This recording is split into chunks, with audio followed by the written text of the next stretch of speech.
Hello everyone of the YouTube land and world and wherever the hell you are. It is Eric the Cyborg Team Ben coming to you with a brand new deck profile for right now, I guess. I'm doing Beetroopers. Originally I did not really like the deck originally, but once I started like playing and testing it out, I started to grow more attached to it. So I'm like, might as well just get it all together and all that stuff. And yeah, so far I'm really enjoying the deck. It's really fun, nice little rogue deck. It can easily actually keep up with the current meta as it is now. But yeah, with further ado, let's go into the deck. So I'll start off with the actual Beetrooper lineup. Let's start off with obviously the 3 of the Beetrooper Scout Buggy. This is one of the main Beetroopers for your deck. When it's summoned, you summon another copy of itself from either hand, deck, or grave. So it's pretty much just insect tour guide for itself. Another 3 of that you run is 3 of Beetrooper Scale Bomber. This is pretty much insect Kakamucha Knight. When you North summon a insect monster, you can summon a Scale Bomber from your hand, and it's also a Ghost Ogre on the field to where you contribute a insect when a monster effect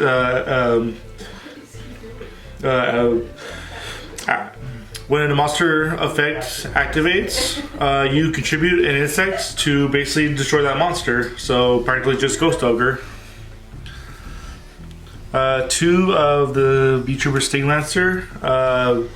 This card has saved me a lot of games because a lot of the current decks are like they depend on certain cards being in the grave, and having this to just say no to that is very helpful. You target a insect in your grave and a monster in your opponent's graveyard. Both this gets summoned out, and then both cards go to the bottom of the deck. So you can instantly just like stop your opponent from further extending. And when it's summoned, you can add a Beetrooper Spell or Trap card from your deck to your hand. Pretty much what it's mainly used for. One of the brand new Beetrooper Mighty Neptune. This is one of the brand new support that came out of Burst of Destiny. It's practically the best one that came out of Burst of Destiny.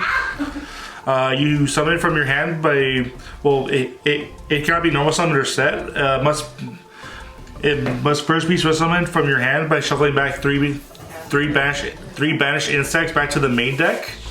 The unfortunate thing is that they go back into the main deck. If it's in just the deck, then you can recycle back your extra deck monsters. But unfortunately, it doesn't say that, so you have to use the main deck insects to put back in the deck to bring them out. His other effect is that if your opponent either destroys it by card effect or banishes by card effect, it'll just come right back.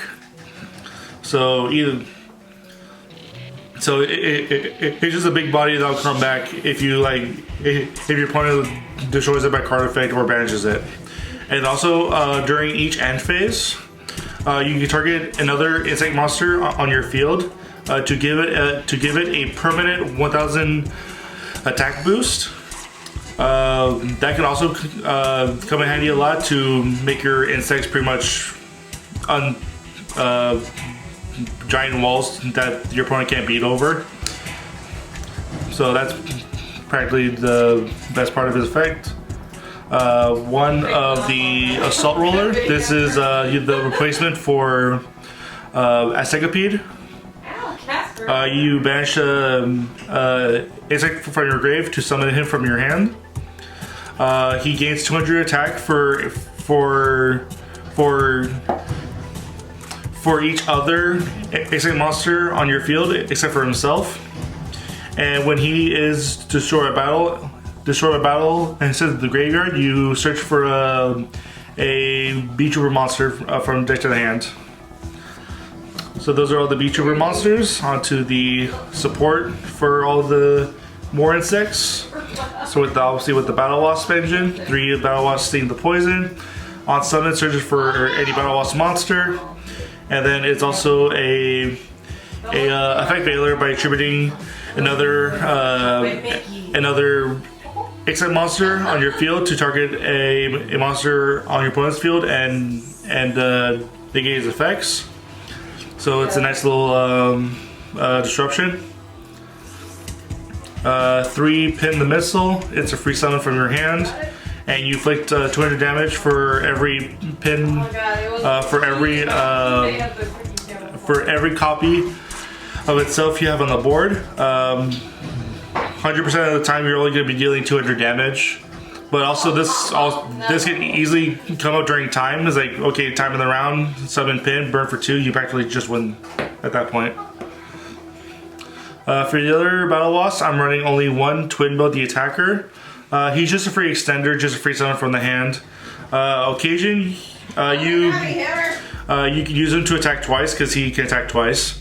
But he does lock you into insects the turn that you summon him from the turn that you special summon him from your hand. But it doesn't matter with the whole deck because they're all insects, so it doesn't really matter with that. And then the one Arblast, on summon, it targets level 3 or lower insect engrave and summons it back. Pretty much just a free extender. And when it's destroyed by battle, but that fight will probably never happen, or destroyed by an opponent's card, so it would be a battle or card effect. You summon a Battle Wasp monster from your hand or deck. But like I said, that effect rarely ever comes up, so that is the Battle Wasp stuff. Onto the rest of the insect support. Obviously, triple Resonance Insect. This is literally the most broken card in the deck because it's basically Cyber Angel Benton for bugs. When it's sent to the graveyard, you add a level 5 or higher insect from deck to the hand. And when it's banished, you send an insect monster from deck to the grave. Both effects are not once per turn, and you can trigger all of them. You trigger all the effects multiple times, so no less than 3. I'm currently playing 1 Scary Moth as a little tech choice. You summon it off of. You can either normal summon it through additional normal summon, or summon it back from the grave through other means, which I'll go into later. It's pretty much just it's El Shaddai Winda, but as an insect. Each player can only switch someone once a turn.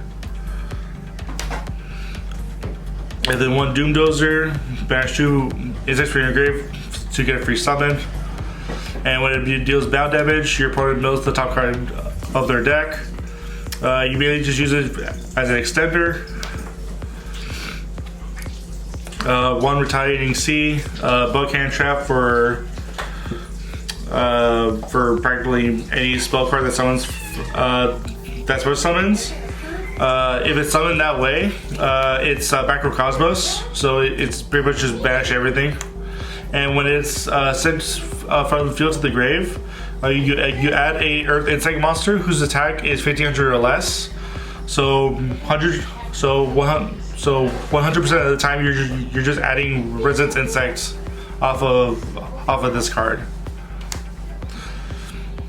1 Goki Pull and 1 Killer Needle. Goki Pull, when sent to the graveyard, you add a level 4 insect, but if that insect is a normal monster, you can summon it and then destroy a monster on your opponent's field whose attack is equal or higher than the monster you summoned, which is why you run the normal monster Killer Needle, because it's 1200 base attack, so it's the smallest level 4 that we currently have, and it's a wind because against the wind against the wind barrier statue. This is your main out against getting a barrier statue. And the last insect is the one Gandharla. Searchable Kaiju is absolutely bonkers. You just use this against any problem card, whether it be Dragoon, Phoenix Enforcer, or whatever. Just give them a Kaiju, beat over it, and that's it. And then for the hand traps, one Ash Blossom, one Ghost Ogre, one Veiler, and one Nibiru. Only one of each of these because I am running the cross-out package, because hand traps really hurt this deck a lot. So having the cross-out for all the possible hand traps that'll affect it is practically good, especially Nibiru. Ghost Ogre is my own. Ghost Ogre is pretty much my own personal choice because you use this against Sword Soul when they summon a token to destroy the monster. They have a token on board. They're still locked into synchros and they can't really do much anything else from that point on, unless they have like more extenders, but sometimes that happens. That's for the monsters and the crossout package. Onto the spells. One Beetrooper Descent. It summons a Beetrooper token on activation. And if you have a insect monster whose attack is 3,000 or more, you get to destroy a spell trap card on the field. So it's a nice little backer removal, but that barely comes up at all. It's mainly just here for free extender. One Beetrooper Formation is the field spell for the deck. You can target a Beetrooper monster in your graveyard. Target a Beetrooper monster in your graveyard, supposed to summon it. But if you do, you take damage equal to its attack. So at lowest, you're taking like 1,000, at most 3k if you're summoning out the big insects. And once per turn, when any of your Beetrooper monsters are destroyed, this summons a token. So it just brings out another body. And then one Gold Sark, you're obviously using this to banish the Resonance Insect to get a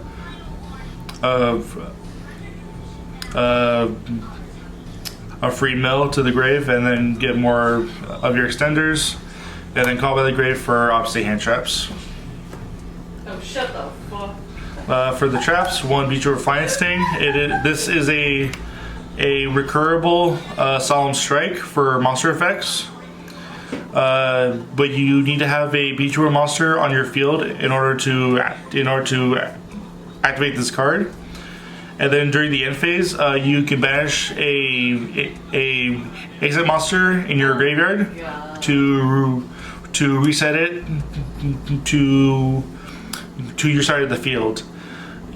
That's great because it doesn't banish itself when it leaves the field right after, so you can just keep resetting it over and over and over again. As long as you have insects to banish, which is why you have a lot of recyclable engines with the cards. And the last for the traps is the triple impermanence, also another cross-out target, and also just good hand trap in general. So that's the main deck. I have, I believe, like 42, 43 cards in it. It's been working really well for me for that. That's for the main. Onto the extra deck. One Salmagrate Almirage. You're mainly using this to link off the Resonance Insect to get a search, and it's nice protection.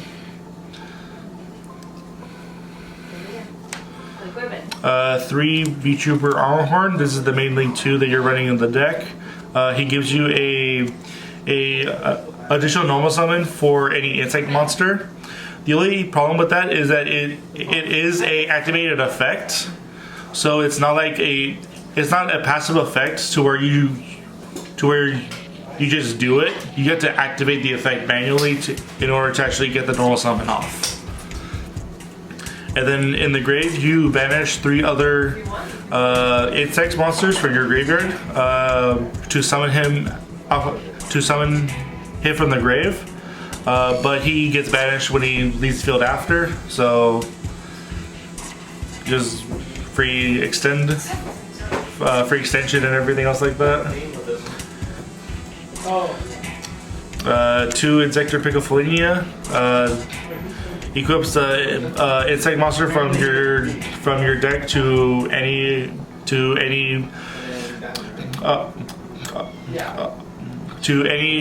of your other monsters, and it's also a small pot of avarice by targeting 3 insect monsters in your graveyard, shuffle back to the deck, and then draw a card. So also nice recyclability. I'm running 1 Shinobi Insect. I'm only running him because he's a Link 2 Insect, and if some occasion you can make him just to go into the big Link, the big Link 4. He does have a pretty decent effect. If he's linked to something, he can be targeted for attacks, which is pretty decent. And when he is destroyed, you can summon a level 4 insect, a level 4 or lower insect monster from either your hand or grave. So it just brings out another monster from your hand or grave when it dies. And then obviously Nightmare Package with the Phoenix Unicorn. When obviously you're not locked into insects, going into this for access code package is also really nice, which I also run. I'm considering taking these out entirely. Maybe keep the unicorn in as something to hold on to, but the Phoenix and probably the access code I'll probably be taking out later on in the future, because it is a little bit harder to make them more than being locked in the insects. 2 Seraphim Papillon. On summon, you can give it counters equal to the number of insect monsters used for a Zinc summon, which is going to be at most 2. And it has a quick effect where you can remove a counter to summon a level 4 or lower insect monster from your graveyard. You can only use 1 effect that turn, and only once that turn, which is very unfortunate, because if you use both, it make it a whole lot easier. And this also gains 200 attack for every counter on it. So it gets 2 counters, it's a 2500 attacker or a body. For the main Link 4, obviously double of the heavy giant Beetrooper Invincible Atlas. This card, as long as its attack is 3000 or less, it cannot be targeted or destroyed by card effects. So this practically against anything in the current meta just can't deal with this at all. Trust me, I've had so many matches where literally no one could out this card. And you can also attribute a insect monster on your field to either summon Beetrooper monster from your deck, or have him gain 2000 attack. 9 times out of 10 you're gonna get the summon from the deck, unless you're for sure going for the OTK to just give him the 2k boost to make a 5000 beat stick. But yeah, 2 is perfectly fine for the number. And then the 1 access code, like I said, I'm probably gonna be taking him out for something else, not entirely sure yet. But when you can make it, it's obviously devastating, because you're running a bunch of different, you're running some different attributes in your grave, or for your Link monsters in your extra deck. So having him is nice, but like I said, I'm probably be taking him out for something else. And then last one is a Cicada King. Obviously you're gonna be using him for the Skabagi summon. What he does, you target or when a monster effect is activated, you detach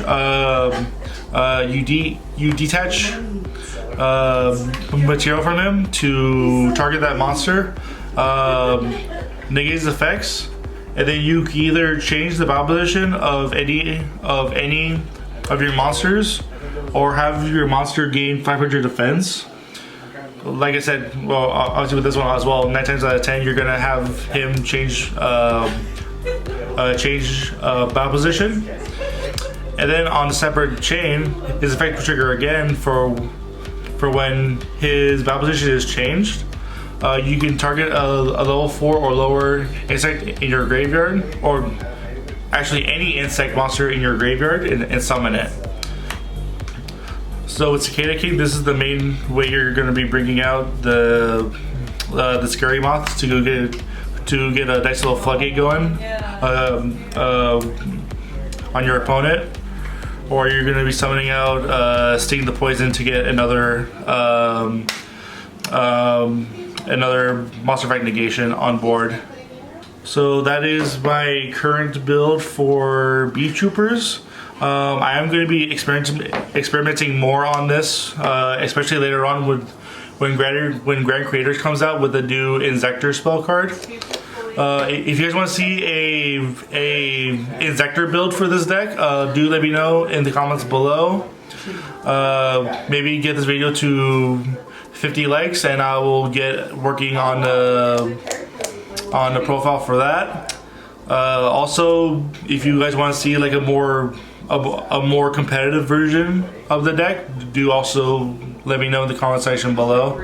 Anyways, I hope you guys enjoyed the profile. Make sure to like, comment, subscribe, click the bell for notifications on our future videos and projects, and we hope to see you all next time.